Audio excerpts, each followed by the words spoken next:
The Greyhill Incident is a first-person survival horror game developed by Refugium Games, published by Perp Games, and released on June 9th of 2023.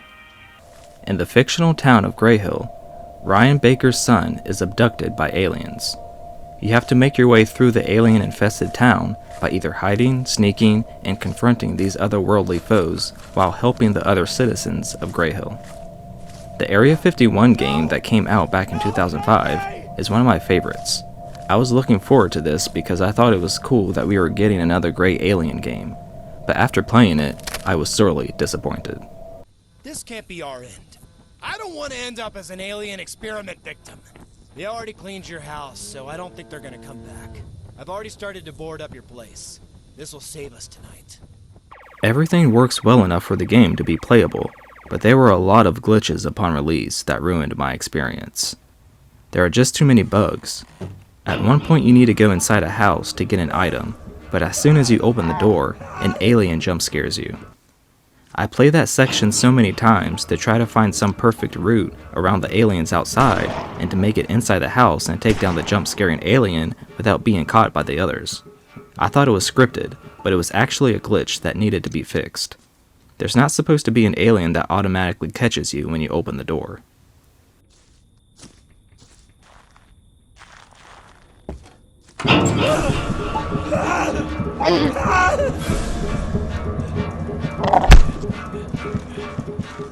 The characters talk over each other too much, and it's hard to understand what is going on.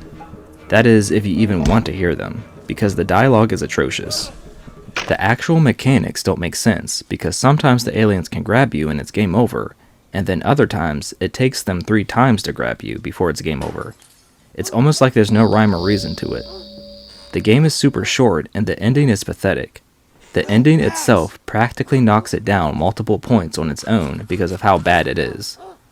It's just not worth it. The music oddly cuts off completely at the end as well. Dress up in tinfoil and let them abduct me. I know.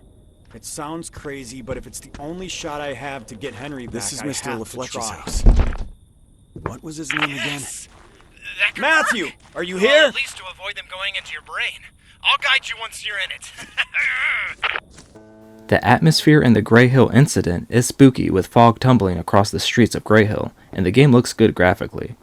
The aliens are definitely creepy with how they walk and behave, and I have to say, I did get jump scared a few times by these unearthly creatures. If you are a fan of horror games and aliens, you might find some campy fun with the Greyhill Incident if you look past all the glitches and flaws. Otherwise, put on your tinfoil hat and stay far away. Oh, and Bob, I had a strange encounter in my backyard. There was also some kind of weird electricity.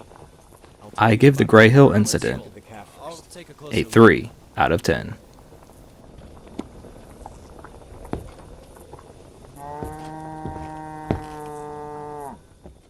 Timothy vs. the Aliens is an open-world platformer and adventure game that was developed and published by Wild Sphere and was released on February 27th of 2018. Timothy was visited by aliens known as the Activists when he was little, and they told him about the destruction of Earth and gave him a power in the form of an Ace of Hearts playing card. While growing up in Little Fish City, Timothy used this power to his advantage and became a thug. Now green slime-like aliens have invaded and are rapidly taking over, and it is up to Timothy to save the day.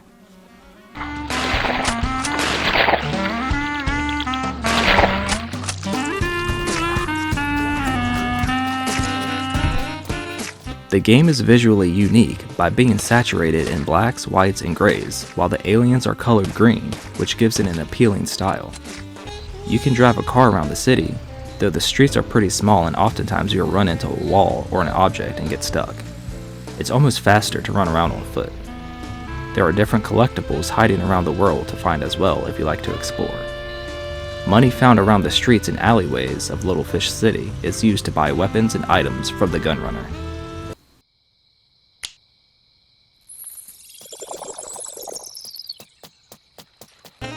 Timothy uses different weapons like a pistol and a shotgun to fight off the aliens, and while the combat is relatively easy, the punchiness and abrasiveness of it keeps it entertaining.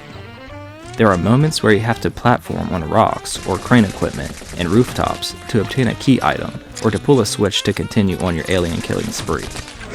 While you go to different areas of the city like the graveyard and the docks, there is no visual variety here since everything is monochrome. The repeating music that plays is fitting but gets old fast.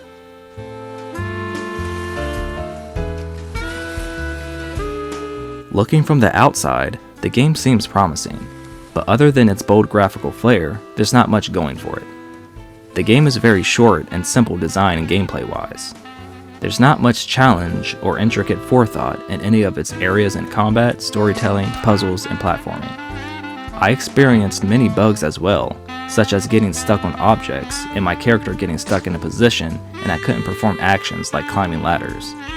Timothy vs. the Aliens is an entertaining game, but there is no ace up its sleeve to leave a long-lasting impression. I give Timothy vs. the Aliens a 5 out of 10.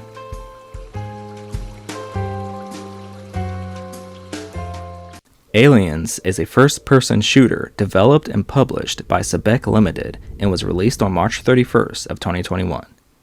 You are dropped in one of 3 levels where weapons and ammo stashes are scattered around the area. Aliens soon invade and you have to make it through each wave to finish. Harder difficulties provide more of a challenge with more waves and more aggressive enemies.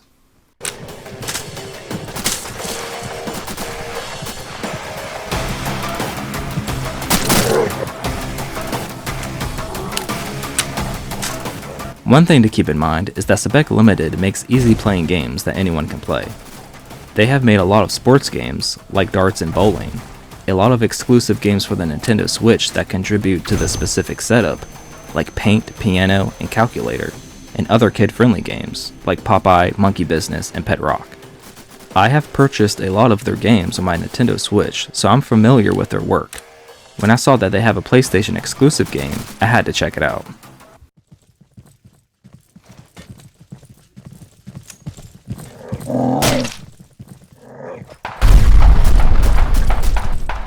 Aliens is not a good game. The game lacks everything it needs to be decent. There's only 3 mediocre levels that look bad and outdated graphically. The gameplay with the weapons feels super watered down. There is no impact with the guns at all. Sometimes the sound of the guns completely turns off. At one point, I picked up a crossbow and the animation for it was completely askew. The character was holding and reloading it wrong, and then when I fired, I blew up. There's one level where the trees are wildly moving around. Yes, the trees. And sometimes the aliens just freeze in place. So if there is ever a time that the next wave will not start, there is probably an alien stuck somewhere that you need to track down.